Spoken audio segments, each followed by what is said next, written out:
श्री स्वामी समर्थ. श्री गुरुदेव दत्त.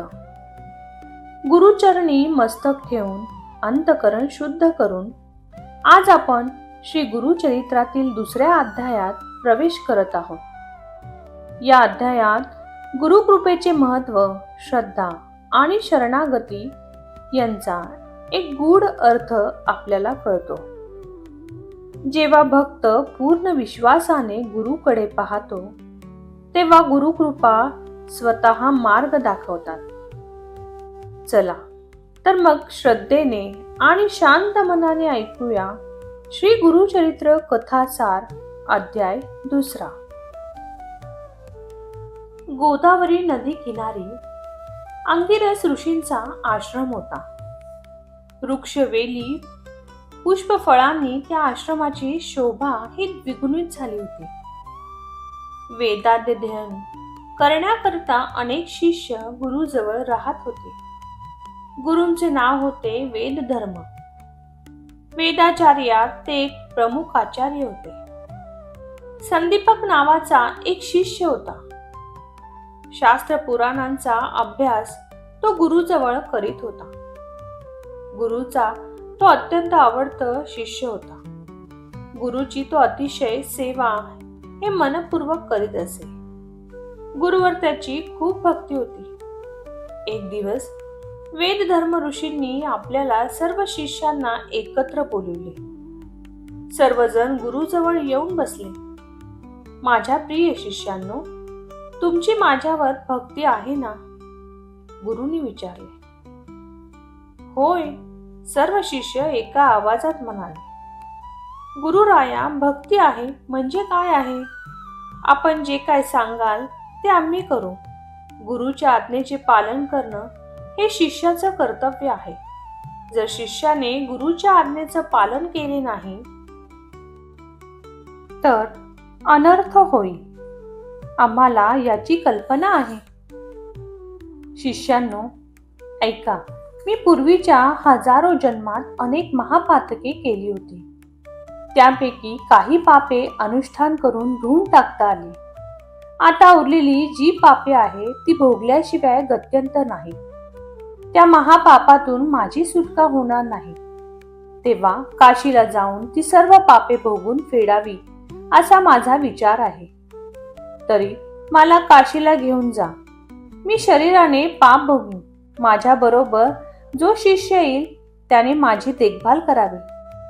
बोला शिष्यांनो, तुमच्यातील कोण माझ्या बरोबर काशीला येण्यास तयार आहे? वेदधर्म ऋषींनी असे विचारले. गुरुराया, हा संदीपक तुमच्या बरोबर काशीला यायला तयार आहे. मी तुमची सेवा करीन, संदीपने सांगितले. इतर शिष्य काहीच बोलले नाही. ते एकमेकांच्या चेहऱ्याकडे बघत राहिले. संदीपक गुरु बरोबर जाण्यास तयार झाल्याचे पाहून त्या सर्वांनी आपल्या माना खाली घातल्या. गुरुने त्यांच्याकडे पाहिले आणि संदीपकला म्हणाले. संदीपका, काशीला गेल्यावर माझ्या सर्वांगावर फोडे फुटणार आहे. मी आंधळा होणार आहे, लुळा पांगळा होणार आहे. त्या अवस्थेत 21 वर्ष माझा सांभाळ करावा लागेल. गुरुवर जर तुझी दृढ भक्ती असेल तरच तू गुरुची सेवा करू शकशील. वेदधर्म ऋषींचे हे भाषण ऐकून संदीपक म्हणाला. गुरुनाथा, तुमची सेवा करण्यास मी माझ्या मनाची तयारी केली आहे. इतकेच नव्हे तर तुमच्या ऐवजी कोडी, आंधळा, पांगळा होण्यास मी तयार आहे. अशा प्रकारे तुमचे पाप फिटणार असेल तर मला सांगा. गुरुराया, 21 वर्ष मी हे सर्व भोगीन, सारा यातना सहन करीन. संदीपका, तुझं मन विशाल आहे, पण प्रत्येकाला आपले पाप हे स्वतःच भोगायचे असते. पुत्र असो, शिष्य असो, इतर दुसऱ्या कोणालाही ते देता येत नसते. मी ते स्वतःच भोगीन. तू माझा सांभाळ कर. रोगाने पिडलेल्याचा सांभाळ करणं अधिक कष्टदायक असतं. याची तुला जाणीव आहे ना? वेदधर्म ऋषींनी असं म्हणाले. गुरुनाथा, मला त्याची कल्पना आहे. मी तुम्हाला काशीला घेऊन जाईन. तुम्हाला काशी विश्वनाथ समजून मी तुमची 21 वर्षे सेवा करेन. संदीपकाने गुरुला आश्वासन दिले. काही दिवसांनी वेदधर्म ऋषींच्या अंगावर कोडे फुटले. संदीपक त्यांना काशीला घेऊन गेला. वेदधर्म ऋषींची पीडा असह्य झाली होती. वेदनांनी ते तळमळत होते. यातनाही ते कासावीस झाले होते. कुष्ठरोगाने ते जर्जर झाले होते. त्यांची दृष्टीही गेली होती. पाय आंगळे झाले होते. संदीपक त्यांची मनोभावे सेवा करत होता. रात्रंदिवस तो त्यांच्याजवळ असायचा. गावात भिक्षा मागण्याकरिता जाई तेवढाच काय तो सेवेत खंड पडायचा. गुरु रोगाने त्रस्त झाले होते. त्यामुळे त्यांचा स्वभाव हा अतिशय चिडखोर बनला होता. एखाद्या दिवशी संदीपकाने भिक्षा आणली की ती फारच थोडी आहे म्हणून गुरु जेवत नसत. सर्व अन्न ते जमिनीवर फेकून देत असत. दुसऱ्या दिवशी संदीपकाने जास्त भिक्षा मागून आणली तरी सुद्धा त्यात मिष्टान्न नाही म्हणून गुरु ते फुकट घालवीत असत. संदीपकाला रागाने ते बडबड करत असत. आपल्यासाठी फार कष्ट करीत असल्याबद्दल ते कधी कधी संदीपकाचा गौरवही करत असत. काशी क्षेत्रात राहून देखील संदीपक कधी काशी विश्वनाथांच्या दर्शनाला गेला नाही. गुरुसेवा त्याने निष्ठेने अहोरात्र चालू ठेवली होती. संदीपकाची गुरुभक्ती पाहून शिवशंकर प्रसन्न होऊन त्यांच्या समोर प्रकट झाले. संदीपका, तुझी गुरुभक्ती पाहून आम्ही प्रसन्न झालो आहोत. तू हवा असेल तो वर माग. शिवशंकर म्हणाले. संदीपकाने त्यांना नमस्कार केला आणि म्हणाला, हे प्रेम सिंधो, सर्वज्ञान, प्रबोधका, महामृत्युंजया, मला क्षमा करा. गुरुच्या आज्ञेशिवाय मी कोणताही वर आपल्याकडे मागू शकत नाही. हे साम सदाशिव, मी गुरुरायाला विचारून येईपर्यंत आपण इथेच थांबा. संदीपक तसा धावत आपल्या गुरुकडे वेदधर्म ऋषींकडे गेला. गुरुनाथा, प्रत्यक्ष शिवशंकर माझ्यावर प्रसन्न होऊन माझ्या समोर आले व म्हणाले, वर माग. आपली परवानगी घेतल्या वाचून मी त्यांच्याकडे कसा वर मागणार? मी त्यांना तिथेच थांबवून आपणाला विचारायला आलो आहे. गुरुनाथा, आपली परवानगी असेल तर आपली व्याधी रोगपीडा नाहीशी होऊन आपण बरे व्हावे असा मी त्यांच्याकडे वर मागू का? संदीपका, माझी व्याधी रोग पीडा नष्ट व्हावी म्हणून तू महेश्वराला प्रार्थना करू नकोस. तसा वर तू मागू नकोस. पापाची फेड ते भोगल्या वाचून होत नसते. देवीशाच्या कृपेने आता जरी मी रोगमुक्त झालो तरी मला ते पुढच्या जन्मी भोगावे लागेल. पापातून मुक्त होण्याची इच्छा करणाऱ्याने केलेले पाप निशेष भोगायला हवे. त्याशिवाय त्याला मुक्ती नाही. हे मी तुला सांगितले आहे, तरी सुद्धा तू माझा घात करू पाहतोस. माझ्या नजरेसमोर निघून जा. वेदधर्म ऋषी कडाडले. गुरुराया, मला क्षमा करा. अशी चूक मी पुन्हा करणार नाही. असे सांगून संदीपक शिवशंकरांकडे आले.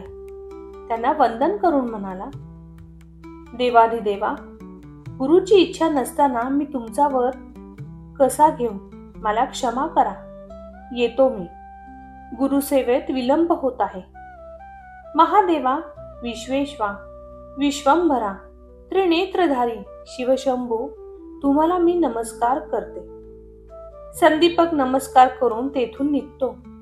शिवशंकर तिथून मोक्ष मंडपात गेले व सर्व देवांना त्यांनी ही गोष्ट सांगितली. त्या संदीपकाला वर मागणं म्हणून सांगितले असताना त्याने गुरुच्या मनात नाही म्हणून तो घेतला नाही. याचे सर्वांनाच आश्चर्य वाटले. नंतर श्री विष्णू संदीपकाला भेटण्यास गेले. त्यांची गुरुभक्ती पाहून संतुष्ट झाले. त्यांच्या समोर प्रकट होऊन म्हणाले, संदीपका, तुझी गुरुभक्ती पाहून मी प्रसन्न झालो आहे. आता तू मला वर माग. यावर संदीपक म्हणाला, भगवंता, मी तुमचे कधी स्मरण केले नाही, तुमची भक्ती केली नाही, मग मला वर कसा काय देऊ इच्छिता? यावर भगवान श्री विष्णू म्हणाले, संदीपका, तू माझी भक्ती केली नाहीस, पण आपल्या गुरुची भक्ती करतोस. मोठ्या निष्ठेने, श्रद्धेने त्यांची सेवा करतोस. हे पाहूनच मला समाधान वाटले. तू केलेली गुरुची सेवा मला पावली. जो गुरुभक्ती करतो तो मला परमप्रिय असतो. त्याच्या मी अंकित असतो. तो जे काय मागेल ते त्याला मी देतो. पुत्राने केलेली आई वडिलांची सेवा, पत्नीने केलेली पतीची सेवा आणि शिष्याने केलेली गुरुची सेवा ती मला पोहोचते आणि ती मला पावते. मला ती प्रिय आहे. मला ते जीव की प्राण वाटतात. देवा, तुम्ही त्रिमूर्ती सुद्धा माझ्या गुरूंच्या अधीन आहात हे मला माहीत आहे. गुरुकडून ज्ञान मिळते आणि ते प्राप्त झाल्यावर परमेश्वर कितीसा दूर राहिला. संदीपक म्हणाला, संदीपका, धन्य आहेस तू. विश्वनाथ तुला भेटण्यास आले. त्यांनी तुला वर मागण्यास सांगितले. तू तो घेतला नाहीस. आता माझ्याजवळ तरी काही माग. श्री विष्णूंचे हे उद्गार ऐकून संदीपक म्हणाला, हे पुरुषोत्तमा, प्रमोदना, भक्तवत्सला, इथेच थांबा. मी गुरूंची आज्ञा घेऊन येतो. संदीपक वेद धर्म ऋषींकडे गेला. त्यांना म्हणाला, गुरुवर्या, श्री विष्णू माझ्या भेटीस आले आहेत. ते मला वर मागण्यास सांगत आहेत. यावर गुरु म्हणाले, संदीपका, माझ्याकरिता कोणताही वर मागायचा नाही. तुला मी एकदा सांगितले आहे. तुझ्याकरिता तू त्या देवांकडे वर मागून घे. माझी तुला परवानगी आहे. गुरूंना विनम्रतेने नमस्कार करून संदीपक श्री विष्णूंकडे आला व म्हणाला, देवा, मला असा वर द्या की ज्यामुळे गुरुभक्ती माझ्या मनात अधिक वाढेल. असे ज्ञान मला प्राप्त होईल. गुरुचे रूप मला ओळखता येईल. असे ज्ञान मला लाभावे. असा मला वर द्या. याहून मला दुसरं काही नको. यावर श्री विष्णू म्हणाले, संदीपका, गुरु या जगात सर्वश्रेष्ठ आहे. जेव्हा माझी शंकराची किंवा ब्रह्मदेवांची कृपा ज्यांच्यावर होते तेव्हाच त्यांच्या हातून सद्गुरूची सेवा घडते. मनात दृढ गुरुभक्ती निर्माण होते. तिथे तिथे महादेव स्वतः प्रकट होतात. अशा महात्म्यांना ईश्वर यश देतो. संदीपकाने भगवान श्री विष्णूंना पुन्हा नमस्कार केला. संदीपका, तू माझा अत्यंत आवडता आहेस. तू गुरुला पूर्णपणे ओळखले आहेस. परब्रह्माला प्रत्यक्ष पाहिले आहेस. आम्ही तुला एवढंच सांगतो, गुरुची उत्तमोत्तम अहोरात्र सेवा कर. त्यांची स्तुती कर. गुरु या दोनच अक्षरात अमृताचा सागर भरलेला आहे. त्यात बुडल्यावर परम आनंदाची प्राप्ती होते. याची अनुभूती तुला येईलच. संदीपका, तुझी गुरुभक्ती वाढेल असा आम्ही तुला वर देत आहोत. श्री विष्णू अंतर्धान पावले. संदीपक गुरुकडे गेला. वेद धर्म ऋषींनी त्याला विचारले, तू काय मागितलेस? यावर संदीपकाने सांगितले की मधुसूदन केशवांकडे मी वरदान मागून घेतले. कोणते? असे गुरूंनी विचारले. मग संदीपकाने त्यांना सांगितले. वेद धर्म ऋषींनी हे ऐकून ते संतुष्ट झाले. गुरु म्हणजेच पिता, माता परमेश्वर, शंकर एखाद्यावर रुष्ट झाले तर गुरु त्यांचे रक्षण करू शकतो. पण गुरु ज्यांच्यावर क्रोधित झाले तर त्यांचा कोणीही रक्षण करू शकत नाही. गुरु म्हणजे ब्रह्मदेव, विष्णू व महेश्वर. गुरु हाच परब्रह्म म्हणून गुरुचा आश्रय घ्यावा. गुरुभक्ती करावी. हरी प्रसन्न झाला तरी वैष्णवजन अव्यव अशी गुरुभक्ती करतात. गुरु प्रसन्न झाले तर सर्व सिद्धी देणारा जनार्दन हा देखील सदैव संतुष्ट होता. गुरु प्रसन्न झाला तरच ईश्वर भक्तांचा अधीन होतो. गुरुच आपल्याला मनप्रवृत्तीला सदोदित वळण लावत असतात. तीर्थे, व्रते, तपश्चर्या, योगाची उपासना, आचार धर्म, ज्ञान, यश, भक्ती आणि विवेकयुक्त ज्ञान यांचे यथार्थ दर्शन गुरुच करून घेतात. गुरुशिवाय शास्त्रज्ञान कोणालाही कुठेच होणार नाही. शास्त्राचे श्रवण बहिरा असणाऱ्याला कसे शक्य होणार, हे सर्व संदीपकाला माहीत होते. गुरु महिमा याची महती त्याला ठाऊक होती. म्हणूनच वैकुंठ नायकाने त्याला आपला प्राणसखा असल्याचे उद्गार काढून त्यांचा गौरव केला होता. वेदधर्म ऋषींनी शांतपणाने संदीपकाला सांगितले, बाळ संदीपका, तुझ्या घरात सर्व ऐश्वर्य, सारी सुखे येतील व सिद्धी तुला प्राप्त होईल. प्रत्यक्ष काशी विश्वनाथ तुझ्या स्वाधीन राहतील. जे तुझे स्मरण करतील त्यांचे कोडे वगैरे असाध्य रोग बरे होतील. इतकेच नव्हे तर जे तुझी आठवण करतील त्यांनाही सुख संपत्ती लाभेल. संदीपकाने गुरुच्या चरणी मस्तक ठेवले. गुरूंचा आशीर्वाद ऐकून त्याला आनंदाचे भरते आले. तो गहिवरला. त्याला धन्यता वाटली. गुरूंच्या चरणावर त्याच्या डोळ्यात ओघळलेले आनंदाश्रू पडले. वेदधर्म ऋषींनी त्याला वर उठवले. गुरूंचा देह दिव्य रूप झाल्याचे संदीपकाने पाहिले. गुरुच्या अंगावरचे कोडही नाहीसे झाले होते. आंधळे पांगळे बनलेले आपले गुरु पूर्ववत झालेले संदीपकाला दिसले. संदीपकाचा आनंद गगनात मावेनासा झाला.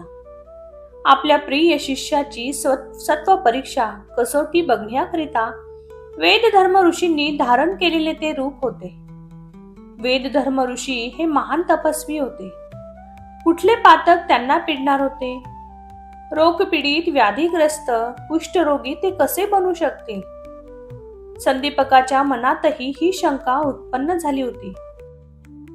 म्हणूनच लक्ष्मीवान श्री विष्णूने संदीपकाला तू गुरुला ओळखले असल्याचे गौरवपूर्ण उद्गार काढले होते.